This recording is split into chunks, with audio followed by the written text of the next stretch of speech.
Pemirsa Syiar Malam yang dirahmati Allah Subhanahu wa taala. Alhamdulillah malam ini kita bisa berjumpa lagi via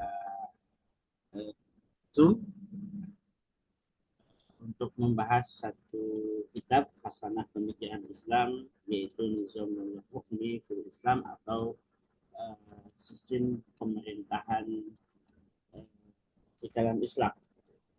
Mudah-mudahan ini akan menambah kelengkapan ya, maklumat kita ketika harus menjawab beberapa persoalan di lapangan tentang sistem pemerintahan Islam yang lebih enak kita sebut dengan istilah kekhilafahan. Jadi sungguh sistem pemerintahan Islam atau kekhilafahan ini sesuatu yang kita perlukan. Kitanya itu domirnya umat Islam.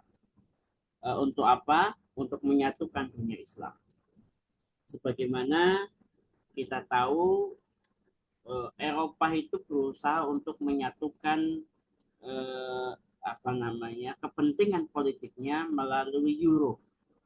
Namanya ada uang euro gitu. Pokoknya Eropa ya, berusaha untuk menghapus sekat-sekat negara yang menyulitkan secara ekonomi, secara politik, sehingga mereka ya ada Uni Eropa. Jadi dan itu wajar. Kemudian juga Cina punya gagasan dengan sabuk yang panjang dari Eropa sampai Asia, itu juga keinginan yang besar. Ya. Jadi ketika kita membicarakan sistem khilafah itu mestinya juga sesuatu yang wajar. Ketika umat Islam punya keinginan untuk menyatukan dunia Islam, itu sangat wajar. Jadi sebagaimana wajarnya orang Barat juga atau mungkin negeri-negeri sosialis ingin bersatu, gitu. Itu wajar. Jadi aneh kalau kemudian pembahasan tentang khilafah ini menjadi sesuatu yang dianggap aneh, dianggap ganjil, bahkan dianggap sesuatu yang mengerikan. Oke, kita mulai bab hari ini kita akan membahas tentang ini. Share dulu.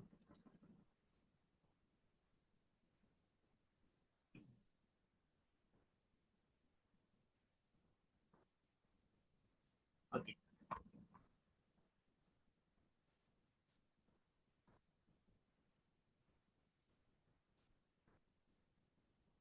Ada ya, dapat ya? Ya, alhamdulillah Tan. Oke.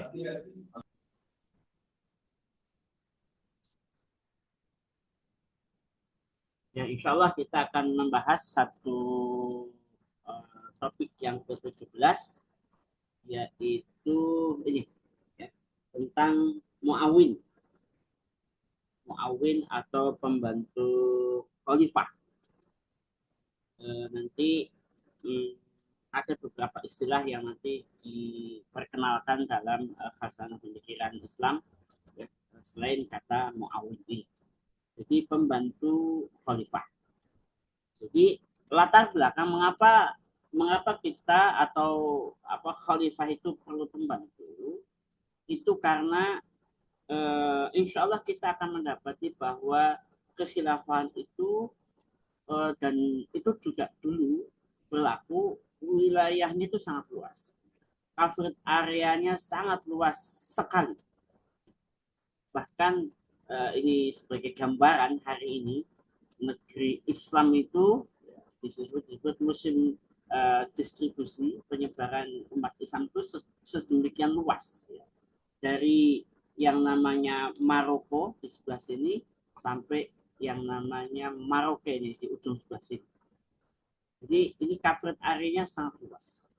Sementara ketika kita bicara sistem pemerintahan Islam yang disebut dengan khalifah atau amirul mukminin atau imamah, itu seorang.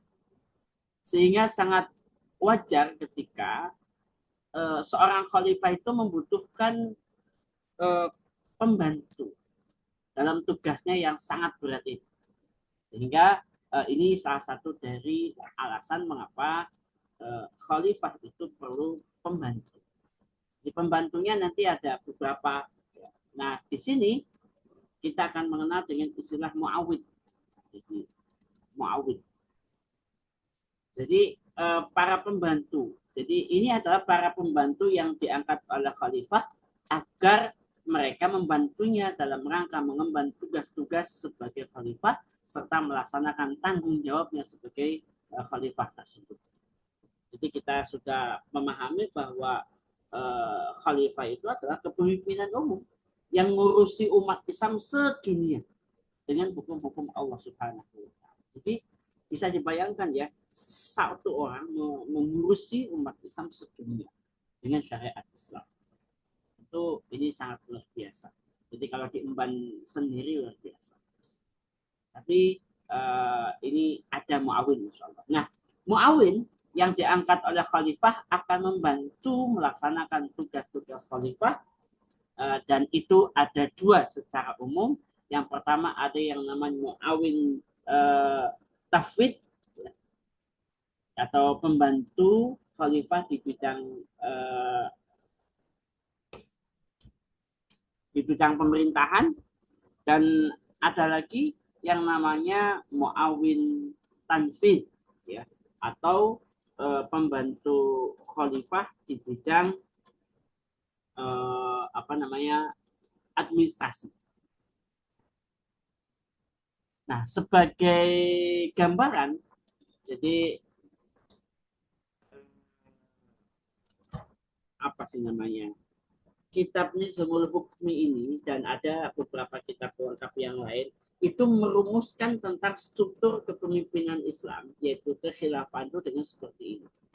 Ada yang namanya khalifah sebagai penanggung jawab tertinggi, pemimpin tertinggi umat Islam, dan nanti akan dibantu oleh ini yang namanya muawin tafwid, dan ada yang namanya muawin tanfid, di sini dituliskan sebagai wazir ya. Jadi wazir tanfid. Jadi kementerian lah, kalau istilah wazir itu kayak kementerian. Dan ini, jadi yang dimaksud bahwa pembantu khalifah itu ada dua, yaitu muawin tafwid dan ada yang namanya muawin tanfid atau disini wazir ya, dengan wazir.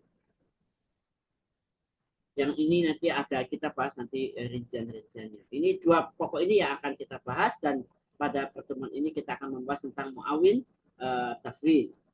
Nah, muawin tafwid ini atau pembantu khalifah di bidang pemerintahan adalah pembantu yang diangkat khalifah agar dia bersama-sama khalifah memikul tanggung jawab pemerintahan dan kekuasaan.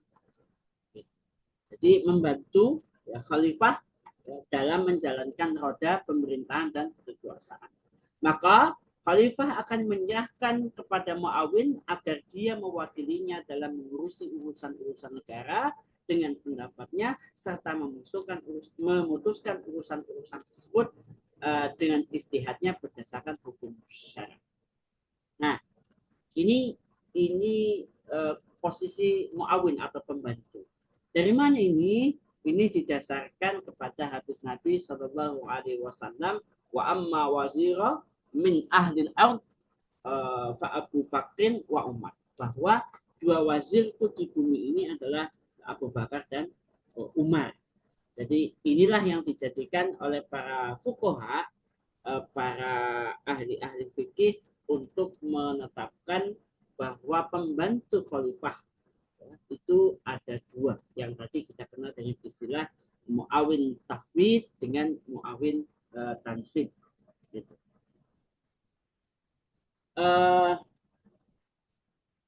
Di dalam kitab Ahkamus Sultaniyah yang pernah saya baca, ya,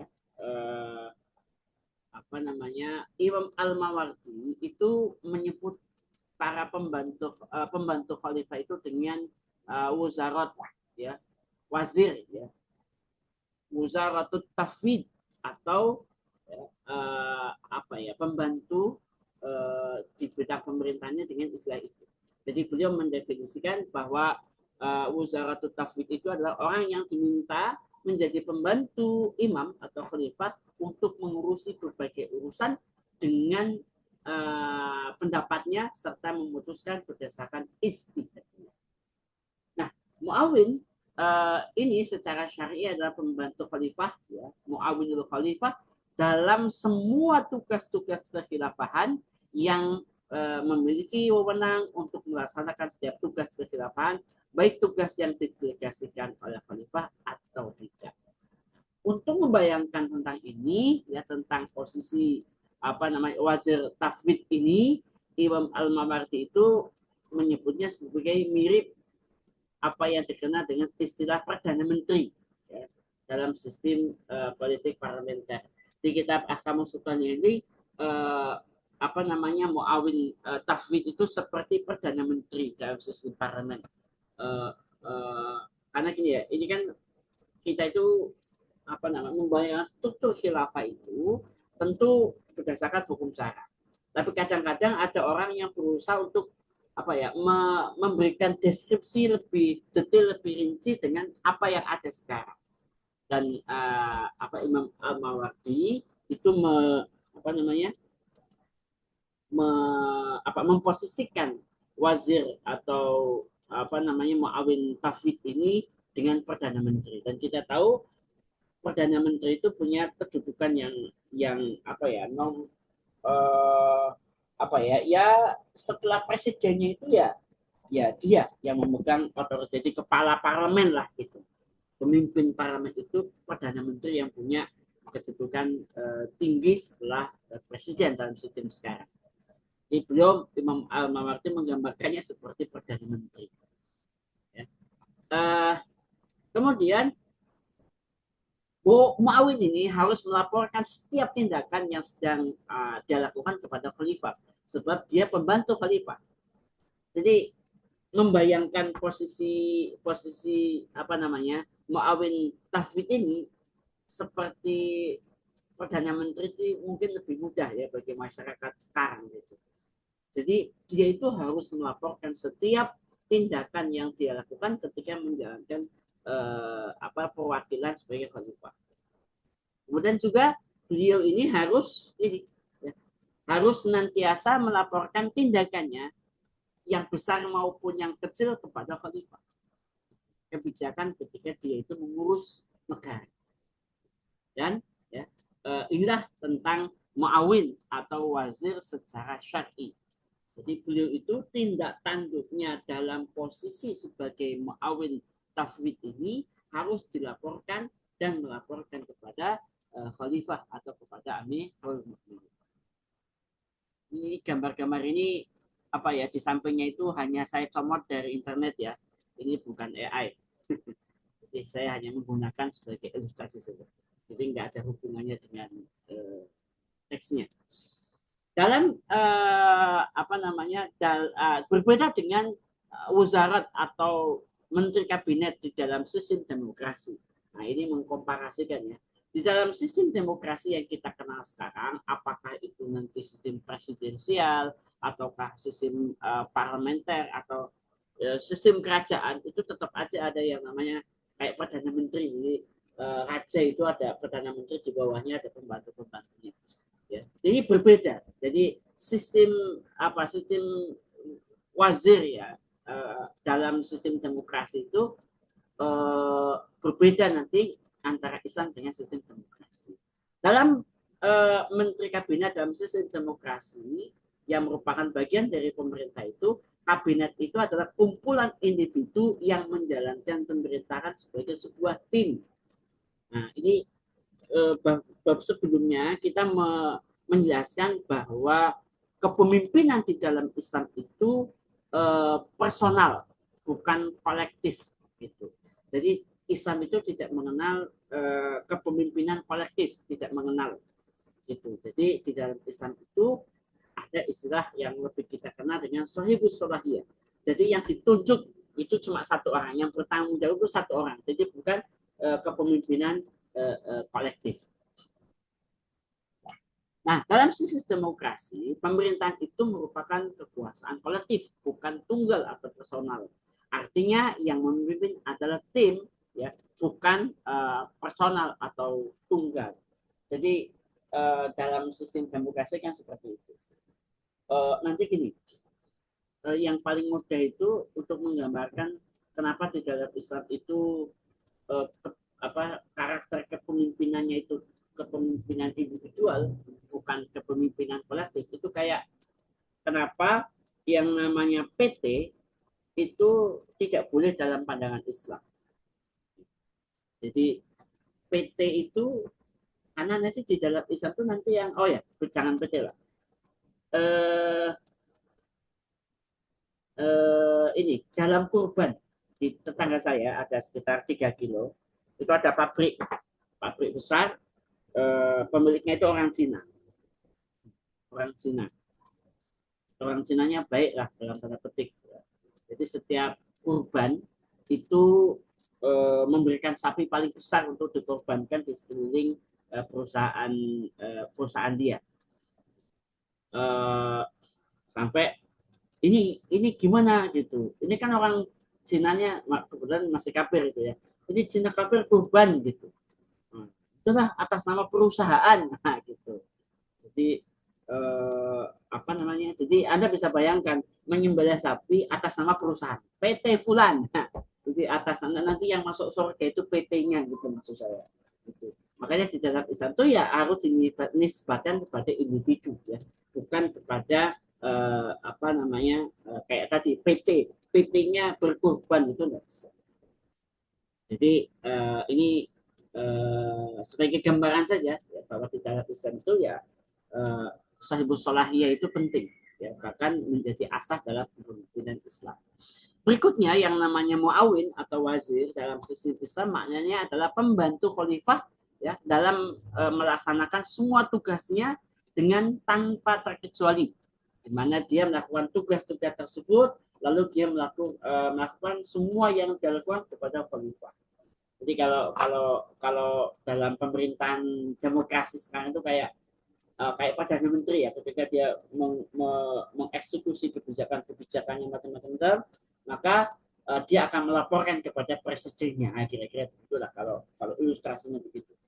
Nah, di dalam sistem Islam juga begitu. Ketika khalifah ini ya wazir atau muawin tafwid ini menjalankan apa namanya kebijakannya, tugas-tugasnya, maka dia harus senantiasa memberikan laporan kepada sang khalifah. Nah, tugas-tugas tersebut merupakan tugas pribadi yang dimiliki oleh individu. Sekalipun tugas-tugas tersebut diberikan lebih kepada satu orang yang masing-masing memiliki kewenangan seperti yang dimiliki khalifah. Jadi yang namanya wazir itu nanti ketika menjalankan bisa jadi bareng-bareng ya dengan tim, tetapi pertanggungjawabannya itu satu orang. Jadi bukan pertanggungjawaban tim kolektif tidak, tetapi kepada individu saja pertanggungjawabannya. Kemudian ini muawin atau wazir atau menteri lah di dalam sistem demokrasi, jadi terbentuk karena tim, ya, bukan personal. Di samping itu ia hanya menangani bidang pemerintah tertentu dan tidak memiliki secara keseluruhan selain hanya sebagian. Jadi kalau muawin tafwid itu seluruh apa yang menjadi kewenangan khalifah itu dia punya. Nanti ada catatannya. Kalau maksudnya coverage areanya gitu loh. Kalau menteri itu kan nanti ada batasan-batasannya, ya. Dan makanya di beberapa lembaga pemerintahan yang kita tahu itu kan ada KPU saja meskipun ada ketua tapi dia keputusannya keputusan kolektif. Makanya ada anggota komisioner, komisioner KPU, komisioner apalah gitu. Jadi kolektif gitu. Jadi meskipun nanti ada ketua KPU tapi ketika memutuskan dia itu keputusannya bareng-bareng gitu. Jadi tidak oleh individu ketuanya. Jadi ini menjadi tanggung jawab kolektif dari itu. Ini misalnya KPU. Kayak kemarin di tempat saya ada pemilihan BAZ, ya, BAZ itu Badan Amil Zakat ya, di level kabupaten kota. Maka di situ ada yang dipilih. Nah, nanti pemimpin ada ketua BAZ-nya, tetapi nanti keputusannya itu adalah merupakan keputusan dari komisioner BAZ yang dipilih diseleksi secara administratif oleh pemerintah. Ya. Kemudian, nah, oleh karena itu ada perbedaan yang amat tegas dan jelas antara konsep pemahaman muawin atau wazir dalam Islam dengan konsep dan pemahaman kata tersebut dalam sistem demokrasi. Jadi berbedalah gitu, karena memang hari ini kita terlanjur bahwa sistem pemerintahan, sistem politik yang apa namanya yang populer itu demokrasi, ya. Meskipun nanti ini karena literasi kita saja kurang sehingga kita hanya melihatnya ya nggak jauh-jauh dari demokrasi, turunannya nanti presidensial, ini ada kekaisaran, ada kediktatoran macam-macam. Itu yang ada di benak kita. Tapi sistem yang namanya Islam itu memang jarang dipahami atau jarang dikaji di tempat-tempat publik begitu. Nah, berikutnya uh, berikutnya begini, untuk membedakan dengan sistem demokrasi dan untuk menolak terjadinya kontaminasi dan dominasinya, maka tidak diperbolehkan menyebut pembantu khalifah menggunakan kata wazir. Wazir itu kayak kementerian gitu. Kalau secara bahasa itu kayak dimaknai sebagai kementerian. Jadi hindari kita menggunakan kata wazir untuk pembantu khalifah. Untuk apa? Untuk membedakan dengan sistem demokrasi. Jadi wazir tanpa disertai, tadi kan ada uzarat tadi, itu lain lagi. Jadi tanpa disertai keterangan. Maka gunakanlah kata muawin. Ya. Karena kata itulah yang memiliki makna yang hakiki. Atau diperbolehkan menggunakan kata wazir dengan disertai keterangan yang bisa mengeliminir makna yang dinyatakan oleh demokrasi. Kayak tadi di struktur badan sistem pemerintahan khilafah yang tadi, wazir itu ada catatan wazir tafid tanfid misalkan. Jadi ada catatannya. Karena memang hendaknya kita itu menyelisihi ya dengan apa yang bertentangan dengan Islam, ya. Ya bertentangan yang menyerupai orang kafir saja kan tidak boleh itu, apalagi ini malah menjiplak gitu.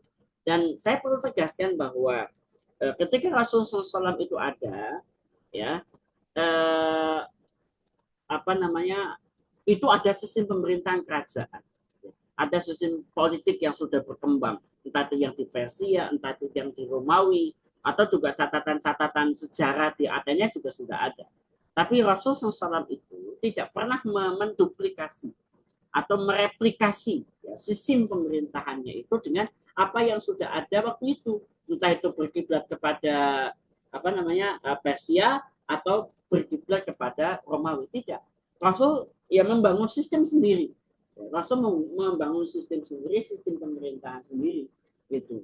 Maka kita tidak perlu apa ya silau dengan yang ada hari ini. Ya, ada negara barat, karena Islam itu punya kekhasan sendiri, punya cara tersendiri membangun apa namanya paradigma berpikirnya, konsep berpikirnya, ya sampai kemudian tadi di dalam sistem pemerintahannya juga punya apa namanya sistem tersendiri yang berbeda dengan sistem-sistem yang ada. Jadi kita tidak usah silau lah dengan sistem yang ada, karena Rasul kalau mau ya tinggal berkiblat sama Persia ya, atau yang itu di bagian timurnya atau di bagian baratnya berkiblat pada Romawi kan selesai. Tapi Rasul tidak, justru membangun sistemnya sendiri. Jadi maka penggunaan istilah ini juga menjadi penting. Jadi ketika istilah itu akan dikonotasikan kepada sesuatu yang bukan dari Islam, maka hindari. Maka kita menggunakan, maka nanti ada satu pembahasan tentang istilah. Ya. Jadi istilah mana yang dibolehkan digunakan di dalam Islam, mana istilah yang tidak boleh digunakan di dalam Islam begitu. Nah, sehingga hanya makna Islam sajalah yang mestinya kita gunakan begitu. Makanya saya dulu pernah dikritik, bukan kritik ya, diingetin sama guru saya. Kan kita kan ada istilah sholat.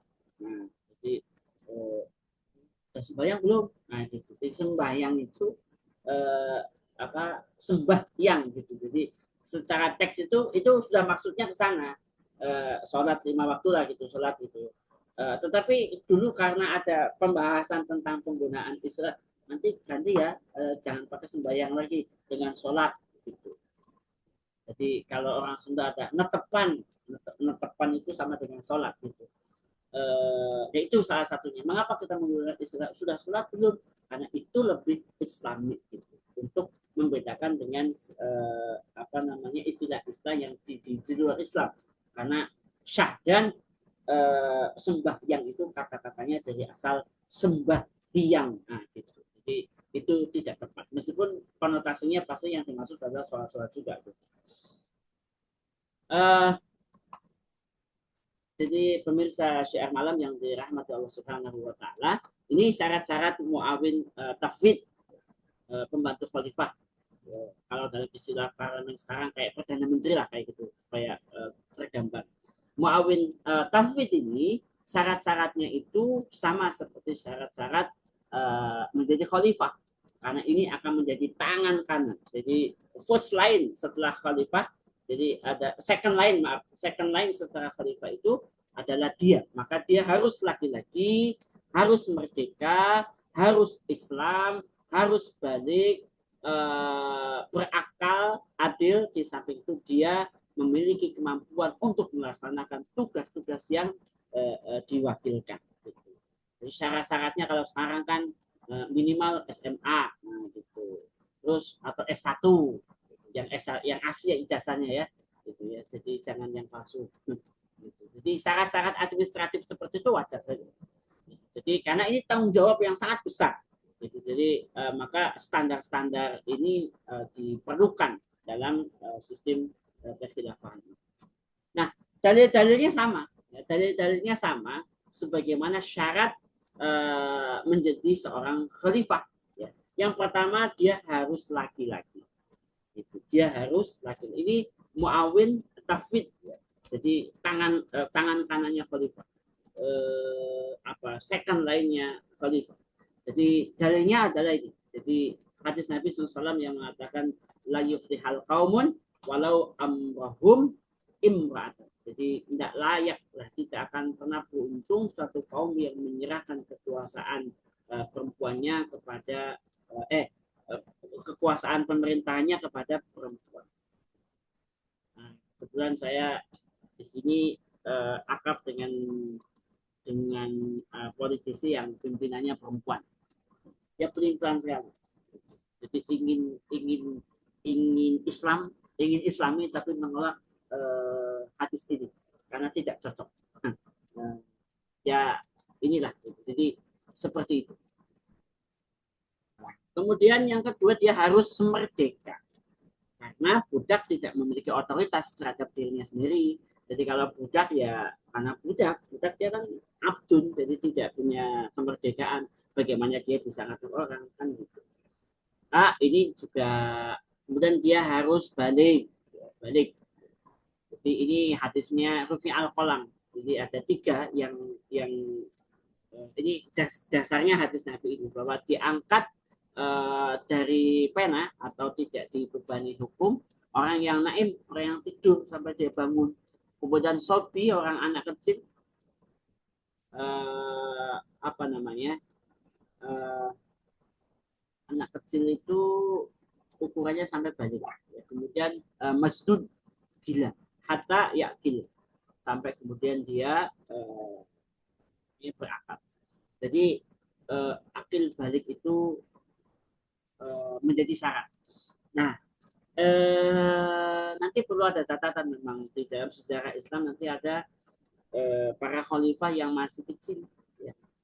Nanti untuk mengantisipasi ini nanti ada yang namanya wali, ada apa namanya ya semacam pemangku walinya. Jadi sebelum dia layak jadi khalifah sampai akhir balik maka ada pejabat yang mewakili khalifah. Ya, biasanya orang yang disebutkan di dalam keluarga itu. Jadi karena dia 9 tahun jadi khalifah, 12 tahun jadi khalifah, pada dia belum balik. Ada dalam sejarah. Kemudian Berikutnya harus berakal. Ya. Ya. Karena tadi disebutkan harus adil ya. Dan seterusnya, jadi tidak sakit beban. Nah, yang disyaratkan berikutnya itu adalah dia mampu. Dia harus mampu melaksanakan tugas pemerintah. Jadi jadi begini ya, saya ya, membayangkan mampu ya, membayangkan kemampuan itu kayak sekarang lah yang dipertontonkan hari ini.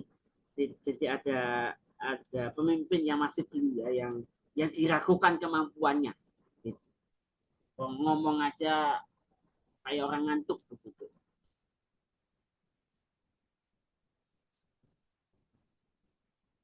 Jadi itu menunjukkan kelas ya. Ngomongnya saja bikin ngantuk. Gitu. Saya kalau melihat dia ngomong ini mules lah kira-kira begitu. Gitu. Karena memang kemampuan tuh apa, apa ya? Jadi seperti itu ya, syarat sebagai khalifah. Jadi sama seperti Muawin. Nah kemudian ini syarat-syarat penyerahan jabatan Muawin Tanfid. Ini dituliskan secara spesifik dan agak panjang di ini ya di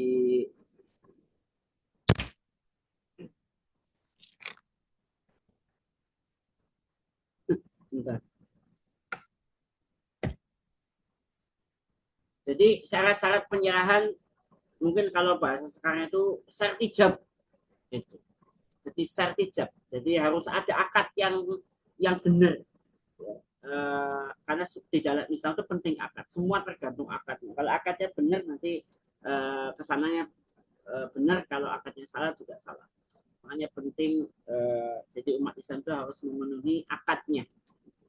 Jadi ada akad nikah, ada akad jual beli, ada akad apapun termasuk tadi ketika seseorang itu diamanahi sebagai pembantu khalifah itu ada sertijabnya. Nah, jadi serah terima jabatan. Jadi penyerahan jabatan tafwid atau pembantu khalifah dalam hal pemerintahan itu mesti ada dua syarat. Jadi syaratnya itu keumuman wewenang.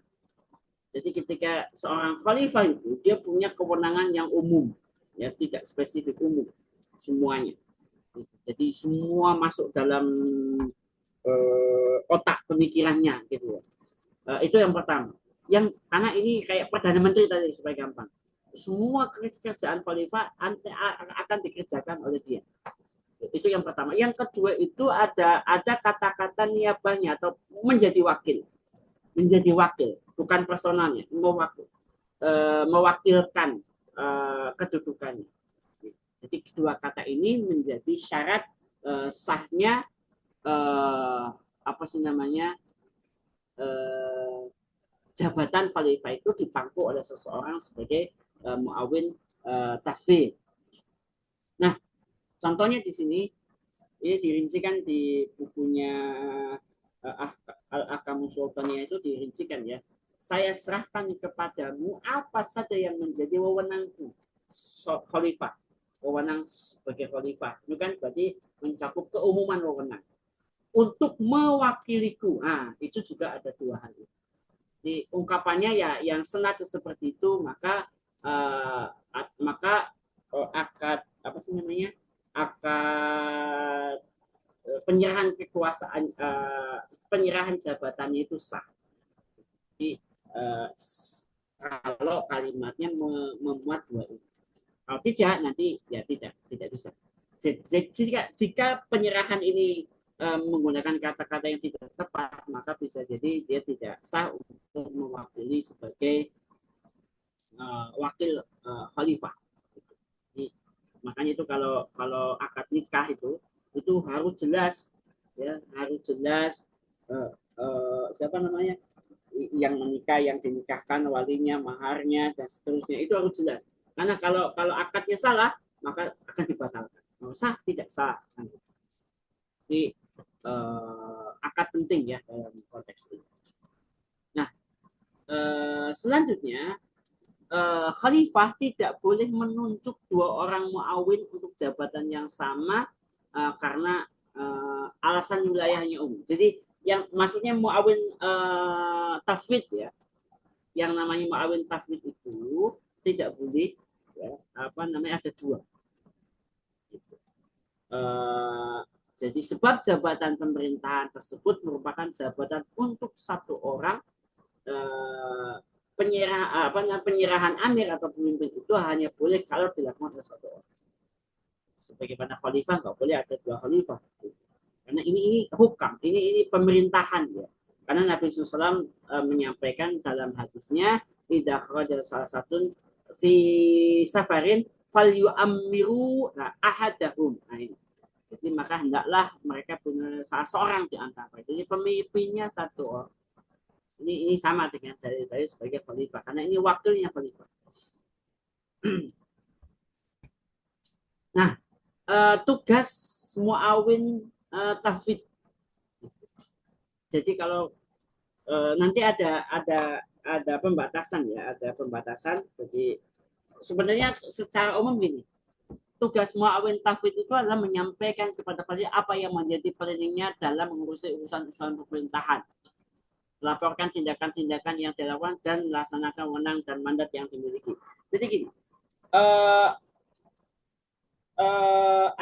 semua tugas khalifah itu bisa dijalankan oleh muawin tanfid dengan catatan ada beberapa pengecualian. Jadi ini supaya gampang. Satu sih ya saya lupa. Oh ya belum. Jadi disebutkan nanti eh,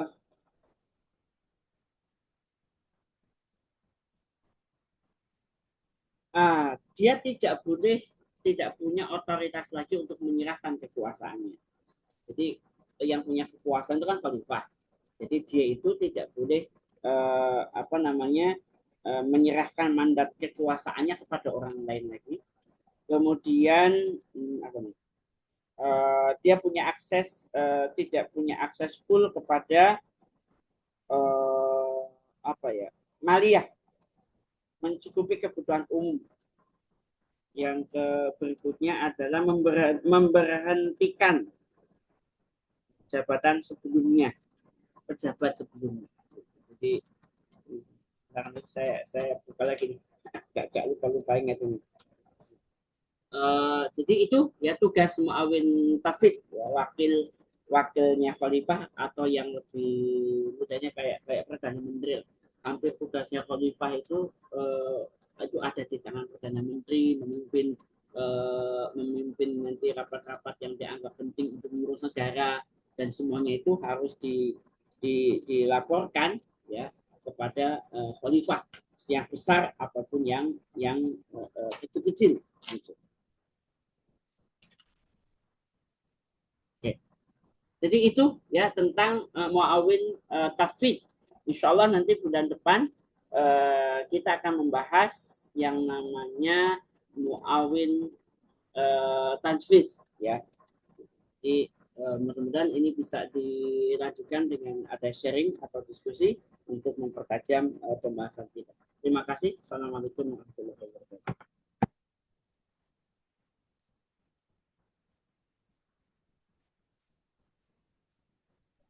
Ya, Alhamdulillah. Syukran Ustaz atas pemaparannya. Di bab yang baru, kita masuk di bab yang baru terkait dengan struktur pemerintahan dalam Islam atau struktur pemerintahan khilafah di bab Muawin ya. Dan insya Allah kita dapatkan gambaran secara umum di awal ini, di pertemuan malam yang berbahagia ini, bahwa Muawin ini seperti yang beliau sampaikan adalah orang kepercayaan ya, eh, second line atau wakil atau bagian dari tangan kanan seorang khalifah nantinya. Nah, jadi insya Allah kita buka buat Bapak Ibu diskusi sesinya insya Allah di sesi selanjutnya ini, sesi yang kedua, kita buka sesi tanya jawab buat Bapak Ibu yang ingin bertanya. Kami berikan kesempatan bisa mengirimkan pertanyaannya ke kolom komentar atau nanti kan kami bacakan atau yang ingin interaktif langsung bersama beliau, insya Allah kami berikan kesempatan untuk menanya langsung ke beliau ya terkait dengan pertanyaannya. Silakan sebutkan nama, kemudian di mana domisilinya. Nanti kita mintakan beliau untuk menanggapi. Oh iya, ini ada nama dari peserta kita. Ini namanya kurang jelas ini. Silakan Bu, kenalkan namanya dan domisilinya ya. Silakan, monggo Bu. Oke, jazakumullah khair. Nah, Assalamualaikum warahmatullahi wabarakatuh. Saya Faiz Ustadz dari Jawa Timur. Ini yang ingin saya tanyakan, mungkin agak agak tidak ke muawin tafid ya, tapi lebih ke ini di dalam kitab Nidhamul Hukm itu disebutkan bahwa pegawai daulah itu boleh dari kalangan muslim, non-muslim, laki-laki, perempuan Oh gitu iya. ya. Kemudian pada level mudir.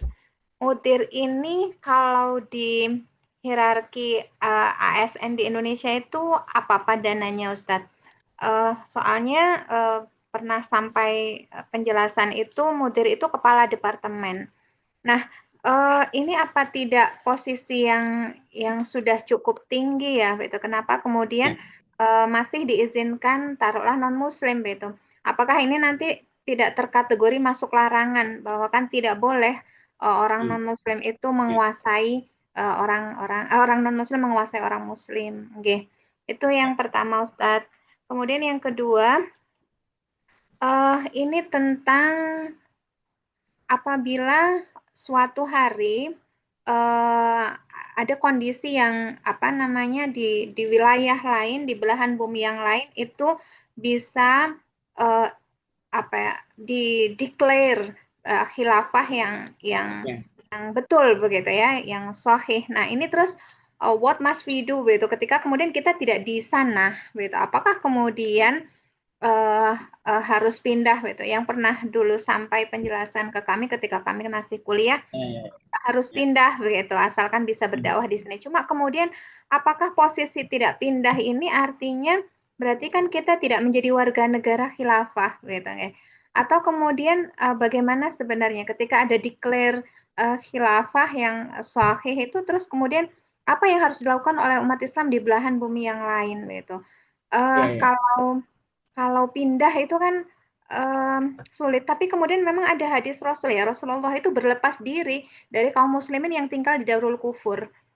Ada Ya. hadis riwayat Tirmidzi kalau tidak salah. Nggih, nah Ya. pripun Ustaz? Nggih. Matur nuwun, jazakallah khair. Iya, iya, iya. Siap. langsung ditanggapi Tad? Langsung ya. Ya, monggo Tad. Oke. Gini, ini tentang posisi orang-orang kafir ahlu zimmah ya.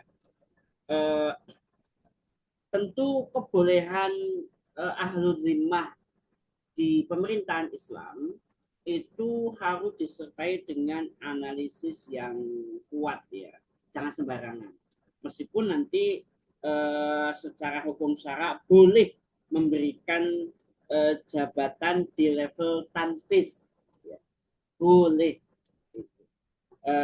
semacam ini kepada ahli, tapi tidak boleh untuk tafwidnya nggak boleh. Gitu. Nah, tentu ini menjadi catatan ya, karena memang antara tafwid dengan tanfid itu punya perbedaan karakter posisinya. Jadi kalau yang namanya tafwid itu, yang kalau padanannya kayak perdana menteri itu dia bisa memutuskan hukum, ya, memeriksa pengaduan sementara tanfid tidak bisa. Gitu. Kemudian kalau yang tafwid itu muawin tafwid itu eh, bisa mengangkat pejabat ya, dengan kebijakannya sendiri, sementara tanfid tidak punya hak untuk mengangkat menurun pejabat, nggak boleh. Kemudian yang namanya tafwid itu juga apa namanya bisa memimpin langsung ya, organ misalnya perang juga sebenarnya bisa gitu. Jadi ada amir jihad dia ikut perang itu juga bisa, tanfid tidak boleh gitu. Jadi begitu strategisnya yang namanya tafwid itu, maka orang kafir itu tidak boleh eh, Tafwid itu juga bisa mengakses Baitul Mal ya sesuai kewenangannya, sementara Tanfid itu tidak bisa, karena Tanfid itu dia hanya menjalankan kebijakan-kebijakan dari apa yang sudah ditetapkan oleh negara. Maka pada posisi Tanfid itu hukumnya boleh, tapi kebolehan itu harus dipertimbangkan matang-matang. Opo yang nggak ada kan itu. Kecuali nanti kalau misalkan apa namanya ada wilayah, misalnya wilayah Jepang. Nah, wilayah Jepang menjadi bagian dari apa namanya kekhilafahan begitu ya. Maka eh, ya nanti ada beberapa pos yang di situ memang harus penduduk lokal yang mungkin agamanya tidak Islam. Gitu. Tapi sekali lagi eh, ayat tentang tidak diperkenankan kita memberikan jalan kepada orang kafir untuk memimpin kita itu berlaku. Jadi harus diperhatikan. Jadi tentang kebolehannya itu ada boleh. Ya sama lah seperti kebolehan perempuan menjabat beberapa posisi di apa namanya jabatan-jabatan administratif, ya tidak ada masalah gitu. Cuman untuk kebijakan yang sifatnya hukam maka tidak boleh. Sama juga dalam konteks ini ya, yang namanya orang kafir boleh menempati posisi-posisi yang bukan hukam. Tapi harus dipertimbangkan secara teknis apa namanya mungkin aspek-aspek bahaya yang apa namanya bisa dimunculkan karena mengangkat orang-orang orang kafir gitu ya. Kemudian apa tadi ya?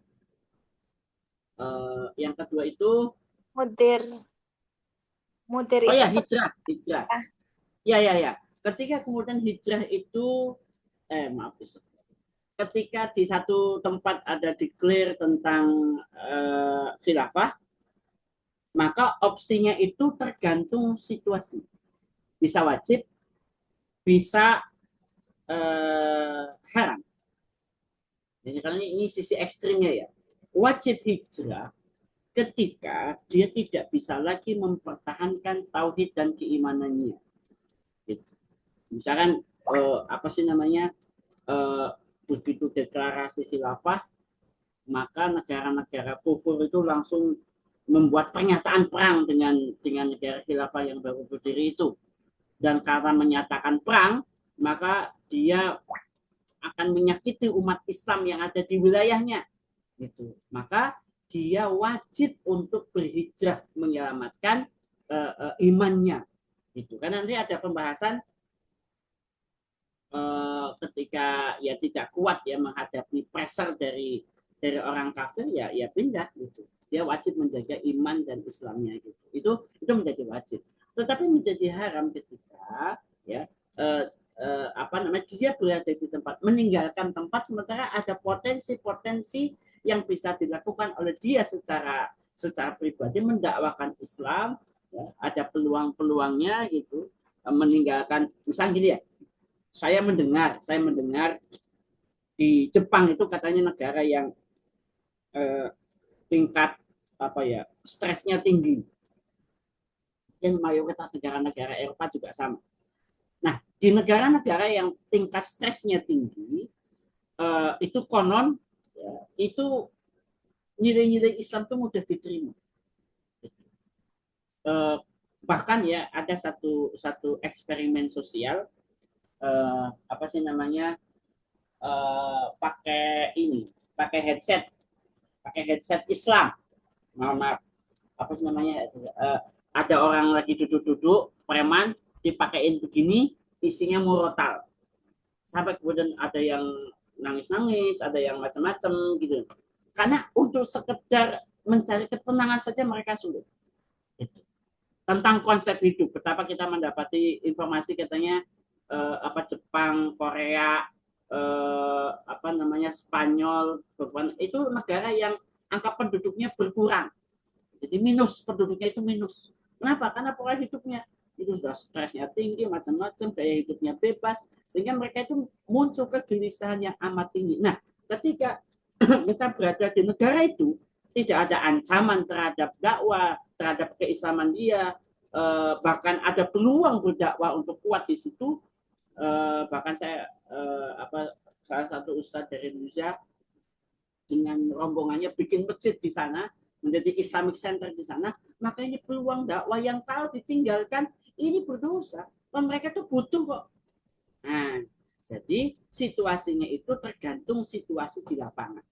Ya, situasinya di lapangan. Ketika ada khilafah, termasuk ketika misalkan di Indonesia misalkan, ya kita akan menyampaikan kebaikan-kebaikan dari ketika menggabungkan diri kepada khilafah yang nanti dideklarasikan itu. Jadi mesti ada dakwah. Bahwa deklarasi itu pasti akan mendapat tantangan, akan mendapat rintangan pasti. Ya, tetapi memang kita sebagai umat Islam terus mendakwakan Islam di semua posisi. Ya. Ketika tadi posisinya tidak menguntungkan ya nanti disunahkan. Udah berat sih, tapi masih bisa bertahan, ya baiknya pindah. Maka mungkin hukum sunnah kan gitu. Tapi ini potensinya luar biasa nih. Ini kalau ditinggalkan malah nanti makin hancur di negara. Maka datangkan Islam. Maka kita punya kewajiban untuk menyampaikan dakwah Islam di tempat-tempat seperti itu. Ya. Saya punya beberapa teman yang pernah tinggal di Jepang, ya, itu menyatakan begitu. Tentang anak mudanya, bahkan ketika mohon maaf ada yang ingin punya jodoh orang sana, itu mereka tuh ini kalau menikah itu gampang ikut. Kalau andainya kita ini orang yang kuat imannya, Islamnya, maka mungkin bisa membawa masuk mereka, karena mereka agamanya argumentasinya mungkin lemah gitu. Kalau kita bicara tentang konsep keagamaan, konsep keislaman, kita jauh lebih kuat. Kita punya hujah, punya dalil, sehingga akan mudah sekali mempengaruhi mereka yang dalam kebimbangan atau mungkin depresi yang berat, ya, bangsa-bangsa Eropa itu rata-rata. Ya kayak gitu kira-kira. Jazakumullah khair. Ya, alhamdulillah. Ini Ustaz, sudah ada pertanyaan yang masuk di kolom komentar kita. Cuman menyambung ini Ustaz dari pertanyaan beliau, sepertinya pertanyaan dari saya untuk menyambung dari pertanyaan beliau. Saya mau coba mengkonfirmasi dulu Ustaz terkait dengan istilah muawin dan wazir, ya.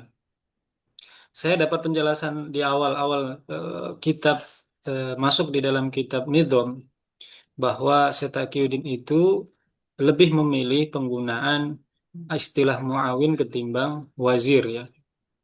Dan itu ketika kita konfirmasi di bab akhir kitab Nidham itu bahwa di rancangan undang-undang itu memang dimunculkan istilah adalah muawin. Jadi ini penjelasan yang kami dapatkan.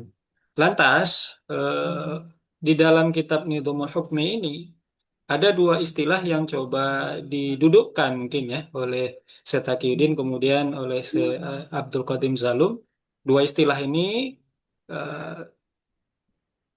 lebih tepat penggunaannya atau memang sebenarnya tidak ada kontradiktif di antara dua istilah muawin dengan wazir. Ya. Lantas di pembahasan yang terakhir atau di amir yang terakhir ini lebih menggunakan istilah wazir, ya. Bahkan beliau mengatakan wazir itu bisa dipakai untuk bagian. Nah, ini gimana Ustaz? Bagi kita mungkin yang tolab ilmu ini, bagi para penuntut ilmu untuk mendudukkan perkara istilah ini, mana yang tepat dalam penggunaan istilah yang kita khawatir ini terjebak dengan orang yang mengatakan kok timplan ya istilahnya. Kadang pakai yang ini, kadang pakai yang itu. Ini gimana Ustaz? Menyambung pertanyaan yang di kolom komentar Ustaz. Boleh tanggapan ini dulu, Kak? Ya, gini. Jadi kata wazir itu sudah umum dipakai di negara-negara Muslim yang menganut sistem demokrasi, entah itu presidensial, entah itu parlemen atau kerajaan. Itu menteri-menteri itu banyak menggunakan kata-kata wazir, ya, wazir, ya, wuzarat tadi, gitu. Sehingga memang ini identik frame berpikir kita itu menjadi seperti ya sistem demokrasi gitu loh. Makanya Islam itu selalu bedakanlah gitu loh. Jadi Syekh itu ingin menggunakan istilah yang khas gitu. Maka bahwa itu boleh, makanya boleh karena tapi harus ada tambahannya. Wazir apa, wazir di bidang apa, wazir di bidang apa gitu. Karena wazir karena ini lebih identik pada sistem yang tadi demokrasi.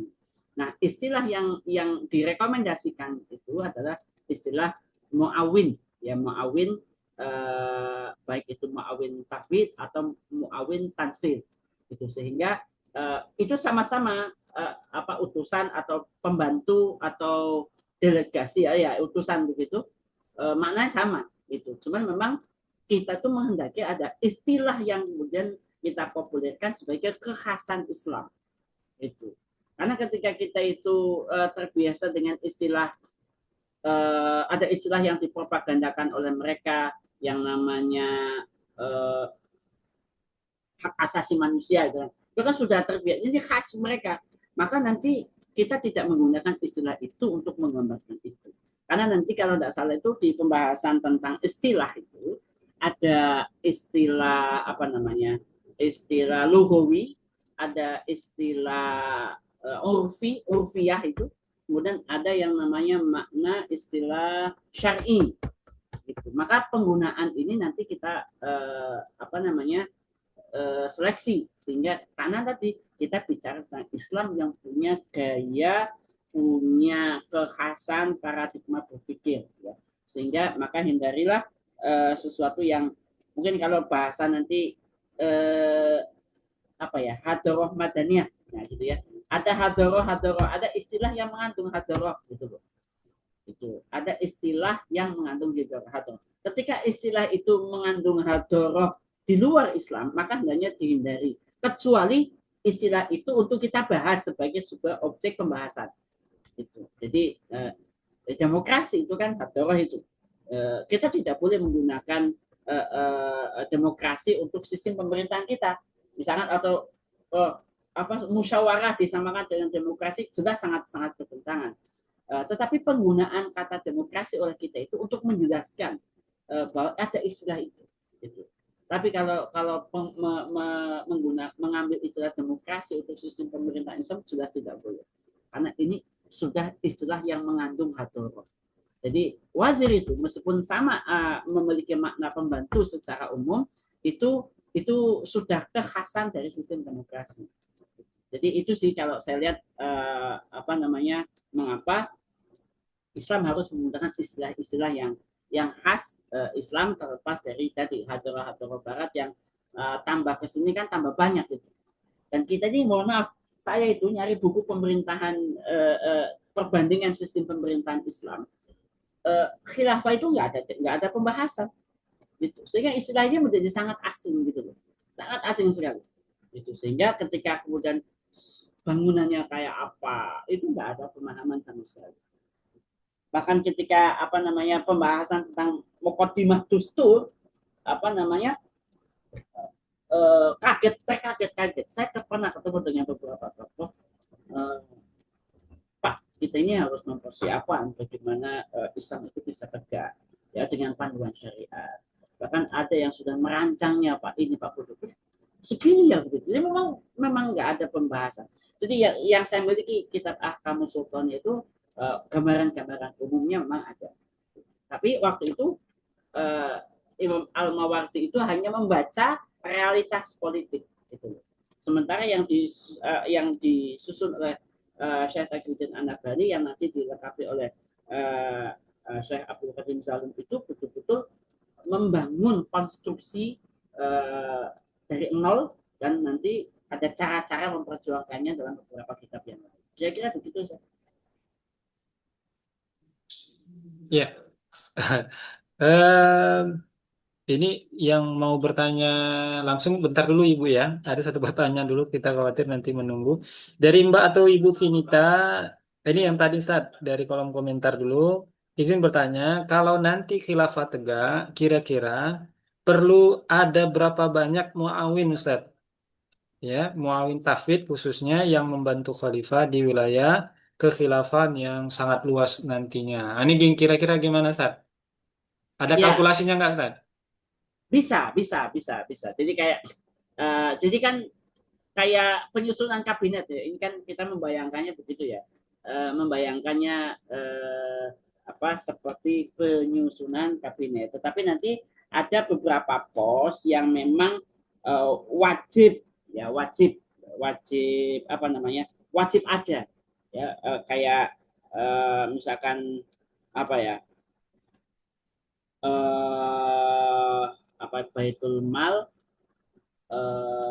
perang, kemudian peradilan, kemudian eh, pemerintahan kayak wulat dan seterusnya. Cuman nanti seperti berapa jumlahnya itu khalifah itu bisa menentukan muawin tanfid struktur di bawahnya apa yang dibutuhkan. Yang jelas harus istilahnya itu harus efektif efisien. Jadi ketika menjalankan sistem ini efektif efisien, dia tidak pemborosan, ya, itu tidak ada masalah. Gitu. Jadi tentang jumlahnya, bahwa ada beberapa pos yang memang wajib ada dan ada yang memang didasarkan pada kepentingan di lapangan. Bayangkan kayak gubernur itu kita bayangkan berapa tuh. Kalau sekarang itu negaranya ada 55 negara, itu nanti ada 55 gubernur.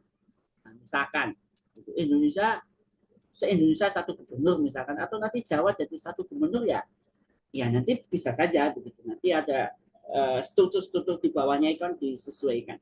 Gitu. Memang ini ada satu lagi yang memang harus ada pembahasan, yaitu sistem administrasi dan akuntansi negara khilafah. Nah, itu yang memang sedang kita tunggu rilis dari kitab ini, yang mungkin sangat penting untuk memberikan gambaran lebih detail bagaimana birokrasi dalam sistem negara khilafah. Tetapi sebagai gambaran bahwa khalifah punya solahiyah untuk menetapkan jumlah pembantu-pembantunya, ya, yang tanfid ya. Kalau tanfid kan cuma satu. Jadi yang membantu, jadi misalkan khalifah kekaan lagi berkunjung ke bagian barat, nanti yang tanfidnya ke bagian kiri gitu ya. Gitu. Jadi seperti itu.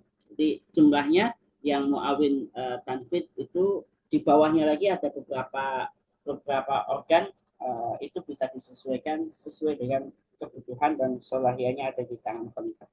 Kira-kira begitu, Sob. Ya, alhamdulillah. Sudah terjawab ya, Ibu atau Mbak Fa. Pertanyaan tadi dari Mbak Vinita ya, Mbak atau Ibu yang mohon izin. Ini coba kami konfirmasi ke penanya yang selanjutnya, apakah masih bergabung ini Ibu Tati? Ya Ustadz. Monggo Bu, silakan. Ya, Assalamualaikum warahmatullahi wabarakatuh. Saya Tati dari Bandung Selatan, Ustadz. Izin bertanya, kalau tidak salah saya dapat informasi bahwasanya struktur daulah itu kan secara garis besar itu kan dibagi dua gitu ya. Ada penguasa dan juga ada pegawai. Nah, yang ingin saya tanyakan di detailnya, maksudnya perbedaan antara penguasa dengan pegawai di sistem khilafah itu seperti apa. Kemudian pernah mendengar juga gitu bahwasanya muawin itu termasuk kepada struktural pemerintahan daulah yang dia itu menjadi penguasa dan mereka itu tidak digaji melainkan diberi tunjangan. Nah, maksudnya seperti apa gitu? Tunjangannya itu kalau versi daulah khilafah itu seperti apa, Ustadz gitu? Apakah seperti gambaran sistem sekarang gitu? Maksudnya para pejabat itu atau para penguasa itu diberikan rumah dinas, misalnya kemudian kebutuhan harian seperti listrik dan sebagainya gratis, atau bagaimana, Ustadz? Mohon penjelasan. Jazakallah khairan katsiran. Assalamualaikum. Ya. Alhamdulillah, masya Allah. Begini ya. Memang ini membuktikan memang kita ini betul-betul khasanah pemikiran Islam kita itu betul-betul blank ya. Jadi kita itu tidak punya gambar gimana nanti gitu ya. Jadi begini, di dalam sistem Islam yang namanya muawin tafid itu yang nanti akan kita sebut dengan istilah pemerintahan atau hukam, lebih tepatnya hukam. Jadi dia itu akan difasilitasi oleh negara. Dia itu dia itu diberi tunjangan oleh negara. Ya, hukam itu semuanya dari khalifah, tafwid, kemudian para gubernur itu dia itu hidupnya dicukupi oleh negara. Itu yang menopang kerja dia kan, misalnya gubernur Indonesia misalkan dia butuh apa saja perangkat di bawahnya atau maka pegawai administratif itulah yang boleh digaji oleh negara itu. Jadi atau nanti begini ada beberapa posisi yang bisa jadi itu ditawari oleh khalifah itu, ini kamu kan sudah mampu nih, kamu udah jadi orang kaya, kamu tidak perlu digaji ya, nah gitu, kamu ngurus negara gitu, bisa begitu. Atau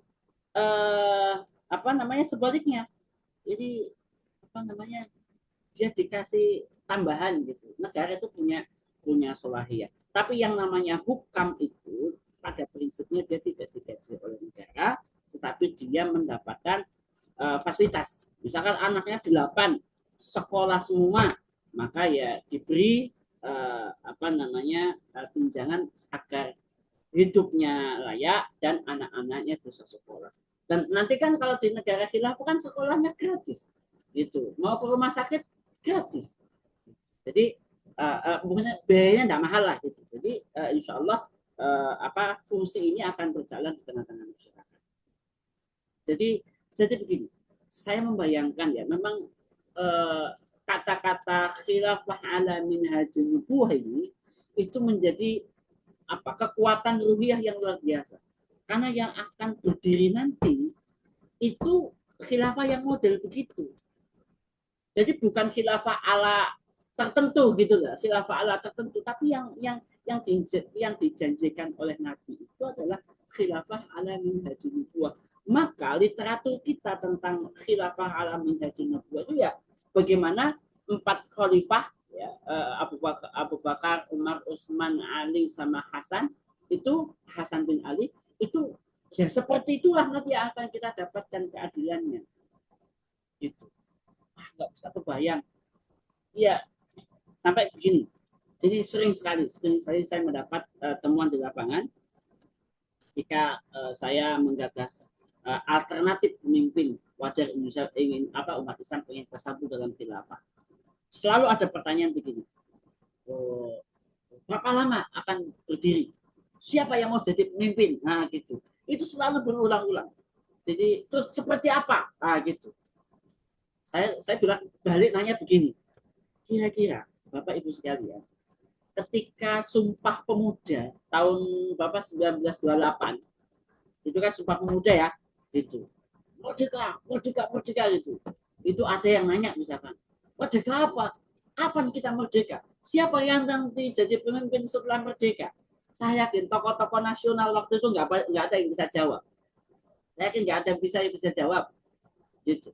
Tokoh-tokoh itu yang Sumpah Pemuda, siapalah Bung Tomo, tokoh-tokoh Sumpah Pemuda, ketika ditanya kapan kita merdeka, siapa nanti yang akan memimpin setelah kemerdekaan, berapa lama, bagaimana bentuknya, kan paling ngomong gimana nanti aja lah, kan begitu, paling ngomongnya begitu. Gitu. Tetapi proses kan akan ada sebuah proses perjuangan. Nanti secara alami ternyata muncul person-person yang menjadi pemimpin. Tiba-tiba Soekarno muncul secara alami, ya alami dalam tanda petik jadi pemimpin, ya gitu. Nah itu mereka waktu itu konsepnya belum jelas. Nah ini konsep khilafahnya sudah jelas, gitu. Tentang pemimpinnya, ya nanti kita lihat proses akan menjawab. Itu sebagaimana nanti terpilihnya Soekarno itu kan proses alami. Gitu. Waktunya kan dari tahun 28 sampai 45 berapa tahun? Gitu. Kita 10 tahun lagi merdeka, 5 tahun lagi merdeka. Kan susah. Gitu. Nah, itu yang saya sampaikan ke beberapa tokoh. Saking ya entah itu pertanyaan ingin melemahkan atau pertanyaan ingin merindukan. Itu kan kapan? Cepat. Iya bisa pengennya sih cepat begitu, tapi kan nggak mudah. Jadi termasuk gambaran seperti ini. Karena menjadi pejabat di negara khilafah itu tidak enak. Karena bertanggung jawab penuh terhadap urusan rakyat. Enggak kayak sekarang saling lempar handuk kan, mohon maaf ya. Gubernur Aceh kan lempar handuk dalam tanda petik itu sampai saya dapat yang bendera putih itu terkait dengan bencana alam itu kan luar biasa itu. Kenapa? Karena nggak diopain sama negara. Itu banyak bantuan asing yang tidak bisa sampai ke Indonesia karena statusnya belum naik menjadi bencana nasional. Karena bantuan luar negeri itu baru masuk ketika statusnya menjadi bencana nasional. Sementara kalau ditetapkan sebagai bencana nasional, ada konsekuensi logisnya. Entah itu alokasi APBN, investasi, nanti boroknya itu malah makin kelihatan bagaimana deforestasi yang gila-gilaan gitu. Jadi ini karena mereka lalai dalam menunaikan amanah. Nah, di dalam khilafah itu, kalau istilah kata yo ngapain ngurus negara nggak digaji kok kira-kira begitu. Itu kan memang berat di dalam sistem Islam. Hanya orang-orang yang amanah, orang-orang yang adil yang akan diberikan amanah seperti itu. Jadi kira-kira seperti itu ya. Jadi yang akan tapi gini ya, membayangkan disantuni oleh negara itu jangan dipersepsikan kayak santunan sekarang. Gitu. Santunan bansos harusnya 1 juta nyampe ke bawah, katanya ada sampai 1 juta sampai bawah paling 500.000, 600.000. Jadi bocor di tengah jalan. Jangan bayangkan nanti santunan yang diberikan oleh negara terhadap pejabat-pejabat hukam kita itu kayak gitu. Enggak lah. Enggak seperti itu. Jadi karena nanti khilafah itu kekayaannya belarang-belarang. Kekayaannya itu luar biasa kira-kira. Jangankan bicara tentang kekhilafahan. Indonesia saja kalau manajemennya benar, kaya raya kita. Serius. Kaya raya. Janganlah dari berbagai macam industri, baru batu bara, tambang, selesai masalah Indonesia. Tambah hutan, tambah laut, tambah ini itu. Wah, Masya Allah. Harusnya itu bergelimang. Harusnya. Tapi ya karena ya itulah kita tahu sendiri lah apa yang masalah kira-kira begitu. Itu Ustaz. Ya, Masya Allah. Negeri salah urus nih, Ustaz. Masya Allah. Ini waktu jam 21.20, kami coba konfirmasi dulu kepada Bapak Ibu jamaah sekalian. Kira-kira masih adakah yang ingin bertanya? Berarti kita... malam ini. Ya, Masya Allah. Nanti Masya kita Allah. lanjut lagi. Oke. Kira-kira ada yang mau disampaikan lagi, Ustaz, sebagai penutup sebelum kita selesaikan? Ya. Gimana, Ustaz? Mungkin tambahannya saya tidak henti-hentinya ini ingin mengajak semuanya di majelis ini untuk senantiasa terus-menerus meningkatkan keimanan, keislaman dan thaqafah Islam, termasuk gerak dakwah kita di tengah-tengah masyarakat, karena ada banyak pihak yang perlu mendapatkan edukasi tentang Islam di tengah-tengah masyarakat. Karena propaganda mereka terhadap kerusakan itu luar biasa. Jadi kalau kita yang diberikan sedikit ilmu ini berdiam diri, maka ini sebuah tentu sebuah dosa. Karena orang berilmu diam itu berdosa. Orang berilmu diam berarti dia membiarkan yang menyimpang itu berjalan. Jadi kalau karena yang namanya penyimpangan itu tidak harus langsung susah begitu.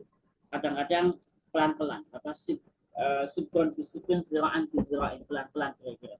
Ya mudah-mudahan kita termasuk orang yang tadi selalu berupaya meningkatkan iman Islam, meningkatkan thaqafah Islam, dan juga meningkatkan amaliyah dakwah kita sebagai bentuk investasi amal soleh. Ya, kalau kita bahasanya investasi, insya Allah semangat. Karena kadang-kadang dakwah itu dianggapnya sebagai beban. Saya kemarin senang sekali ada teman yang kan ada bencana Aceh itu banyak sekali, jadi donasi kemana gitu. dia menulisnya di situ di rekening, di itu namanya investasi, bukan infak, bukan sedekah, tapi investasi. Wah, ini karena kalau bicara investasi pasti semangat. Gitu. Makanya kalau ngomongin mau bisnis yang lebih menggiurkan, ya ada kan, ya ayyuhallazina amanu hal adullukum ala tijaratin tunjikum min adzabin alim, kan begitu. Jadi maka semangat ya menjalani dakwah ini sebagai bentuk kita sedang berinvestasi untuk kita petik nanti ke akhirat. Itu saja, terima kasih. Assalamualaikum warahmatullahi wabarakatuh.